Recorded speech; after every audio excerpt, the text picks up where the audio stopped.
আমার সঙ্গে এমন ঘটনা ঘটবে আমি কখনোই ভাবতে পারিনি। হঠাৎ করে ক্লায়েন্ট আমাকে ফোন করে আমাকে রাতের বেলা বলছে, দিদি তুমি কি পার্লার এখন খুলতে পারবে? আর রাত তখন 8:30 থেকে 9টা হবে। তো আমি বলি কেন, কি হয়েছে? তো আমাকে বলছে আমার না ব্রাশের সঙ্গে হেয়ার আটকে গেছে। তো আমি বললাম ঠিক আছে, তুমি পিকচার তুলে আমাকে পাঠাও হোয়াটসঅ্যাপে। তো আমাকে পিকচার তুলে পাঠালো, আর দেখি তো এরকম অবস্থা দেখে আমার সত্যি খুব খারাপ লাগছিল।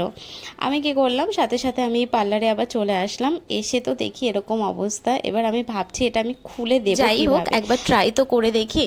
তো ট্রাই করছি, আর ও আমাকে বারবার করে বলছিল, দিদি আমার হেয়ারটা যেন শর্ট না হয়ে যায়। ও একবারেই কাটতে চাইছিল না হেয়ার। তো আমি বারবার করে আমি চেষ্টা করছিলাম যাতে ওর হেয়ার কাট না করতে হয়।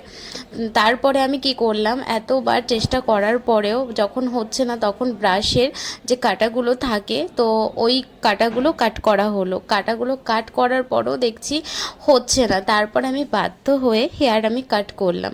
কাট করার পরে যতটুকু ওর হেয়ারটা বাঁচিয়ে কাট করা যায়, তো কাটিং করার পরে ব্রাশটা হেয়ার থেকে ছাড়িয়ে আমি বাইরে নিয়ে আসলাম। আর ব্রাশ যখন বাইরে বের করে নিয়ে আসতেই পেরেছি হেয়ার ছাড়াতে কোনো অসুবিধা হবে না। তারপরে হেয়ারে আমি স্প্রে দিয়ে হেয়ার আমি ছাড়িয়ে নিলাম। তোমরা প্লিজ এরকম যারা জানো না এটা নিয়ে, কেউ এরকমভাবে আগে জানো বিষয়টা, জানার পরে তোমরা ট্রাই করো। না জেনে শুনে এরকম কখনোই করো না, তাতে তোমাদের প্রবলেম। দেখো এটা হচ্ছে ফাইনাল রেজাল্ট।